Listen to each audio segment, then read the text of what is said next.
Vaheguru Ji Ka Khalsa, Vaheguru Ji Ki Fateh. So today we'll be talking about the Sampoorantha Divas and the Pehla Parkash of Tan Shri Guru Granth Sahib Ji Maharaj. So if you don't know, Guru Granth Sahib Ji Maharaj is our eternal Guru. Guru Granth Sahib Ji Maharaj is a holy scripture, but it is also our Guru. We bow down to it and we treat it as if it is our Guru.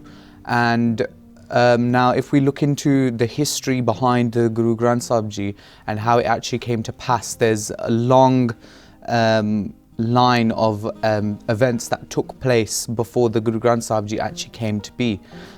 So if we start from Guru Nanak Dev Ji Maharaj, when Guru Nanak Dev Ji actually came onto this earth, Guru Nanak Dev Ji, as well as through his travels, preached, and through his preachings he gave us Gurbani, which was words from the Guru Granth Sahib Ji that we now have, shabads that he used to recite, and he used to explain those meanings in Katha, and he would say that these are Akaal Purukh's words. And this became something that Sikhs used to start writing down. Bhai Balaji, Bhai Mardana Ji would write these down. Other Sikhs of Guru Nanak Dev Ji would also write these down into pothiyan, and they kept them as almost like a book of teachings. So it was their way of knowing what to do when they had no answers. And when Guru Sahib wasn't around, they had their own scriptures of what Guru Nanak Dev Ji has written, what Guru Nanak Dev Ji has said, and what we need to do to follow it. So after this, Guru Angad Dev Ji, Guru Amar Das Ji, and Guru Ram Das Ji, the next three Gurus, they also composed their own shabads, what we call hymns in English, and they composed these, and they also had them written down, and Sikhs would use these again as guidelines, as scriptures to learn about Sikhism, learn about Gursikhi and how to live as a Gursikh. So for example, Guru Amar Das Ji composed Anand Sahib, which is a 40 stanza, 40 body shabad that we read in Nitnem every day. Guru Ram Das Ji composed Lama as well as other shabads. So the Lama is shabads that are read when your Anand Karj happens. So these are the Gurus created loads of different shabads that were all written down, but they were all written down in separate places, and they were all separately distributed, so different people had control of different scriptures. Now what started to happen at Guru Arjan Dev Ji's time, which is the fifth Guru, is that just as there are in many other religions and just as there are in many other cultures, people started to actually create false scriptures, false teachings. So this was mainly targeted towards Pirti Chand. Pirti Chand was the older brother of Guru Arjan Dev Ji, and he used to write fake shabads that he would then mix up with the other Guru shabads. So Guru Arjan Dev Ji knew what was going on, and he decided to find a way to collate all the shabads that were written by all the Gurus, and he decided to get rid of the fake ones that were misguiding Sikhs and misguiding them with the wrong teachings. So the shabads of Guru Nanak Dev Ji, Guru Angad Dev Ji and Guru Amar Das Ji were actually with Guru Amar Das Ji's son Mohan, and because of this, Guru Arjan Dev Ji actually sent Bhai Gurdas Ji and Baba Buddha Ji both separately to Mohan to ask him for the pothiyan, and Mohan refused to give the pothiyan. So Guru Arjan Dev Ji actually ended up going there himself, and when Guru Arjan Dev Ji went there, Guru Arjan Dev Ji actually sat outside on the door because Mohan refused to open the door.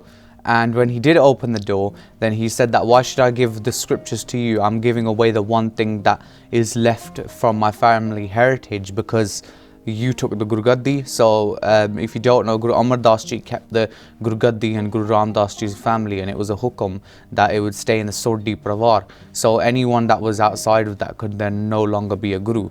And Mohan was slightly spiteful at this because he lost out at the chance to be the Guru.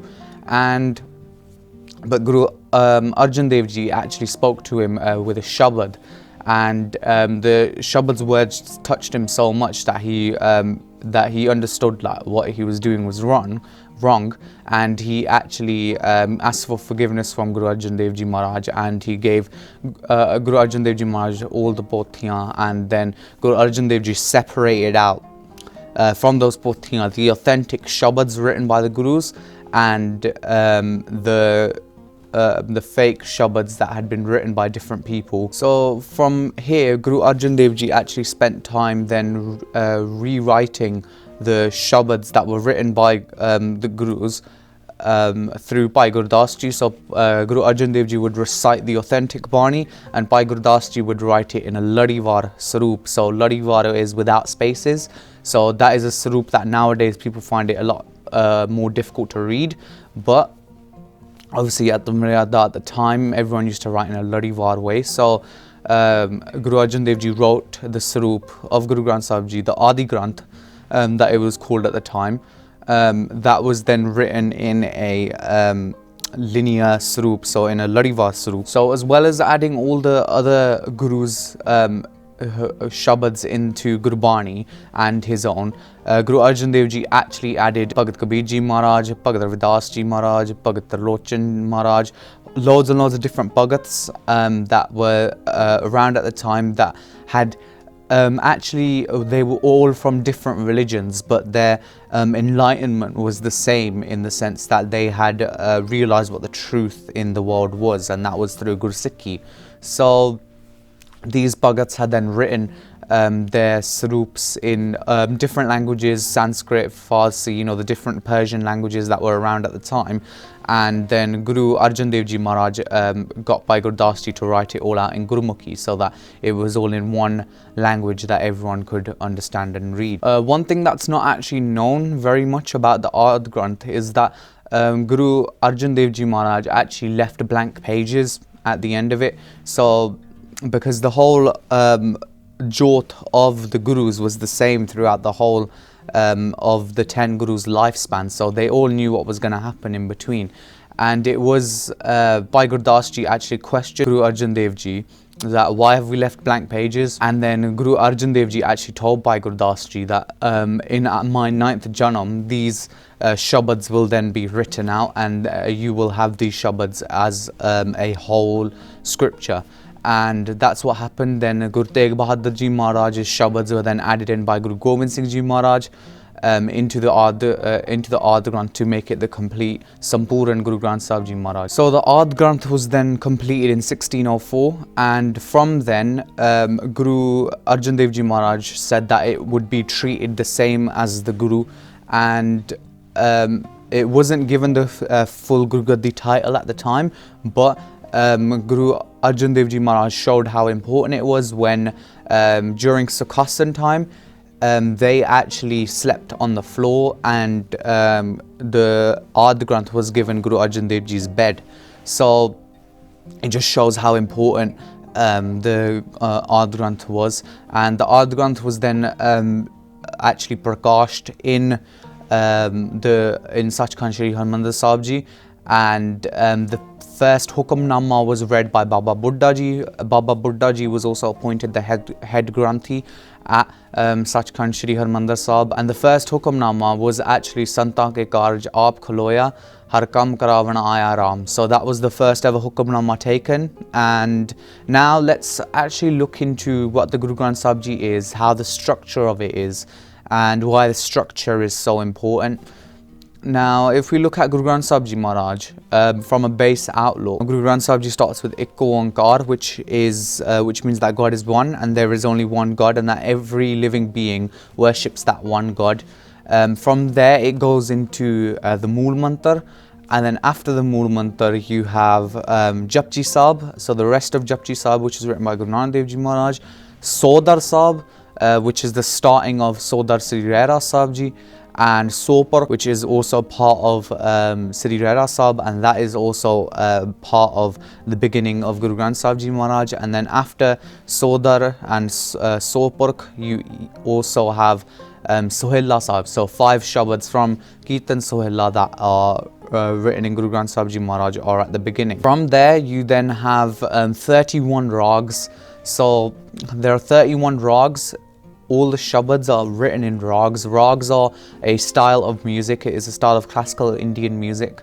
And Guru Granth Sahib Ji is the only Granth that is actually written in music. So each music has a certain feel to it. It's like when you listen to a song, you listen to it for its feel, for the kind of emotions it gives you. You know, if you listen to a rock song, then it's to pump you up, it's to get you ready. You know, if you're going to the gym, then that would be the perfect thing to listen to. Or if you're listening to Gurwani Part Naam Simran, you're trying to calm your self down, you're trying to relax, you're trying to keep you know, your mind in control.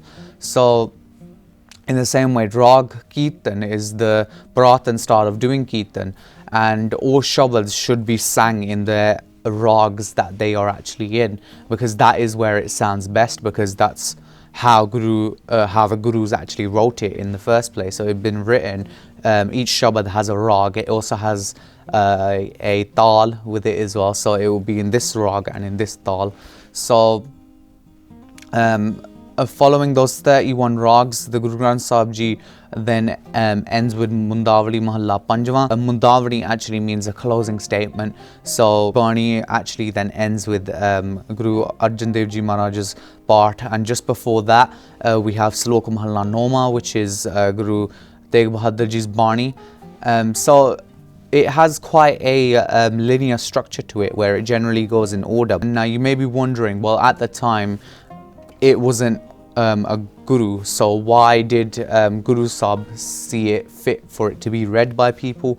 And really the reason is that all the teachings that the Gurus had written were all in Gurbani. It's the same way now. When we have a question, we take a hukamnama to get an answer.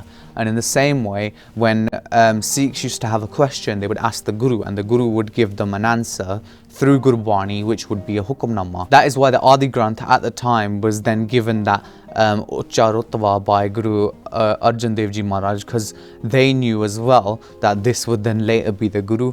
So this is quite a big celebration for Sikhs, because this marks the eternal Guru, the Guru that will live on for forever, the Guru that cannot be destroyed. And from now, if we look at from 1604, since the Adi Granth was made, then to the 1700s, when Guru Gobind Singh Ji Maharaj wrote the Sampoorantha Guru Granth Sahib Ji with Guru Tegh Bahadur Ji's Bani in it.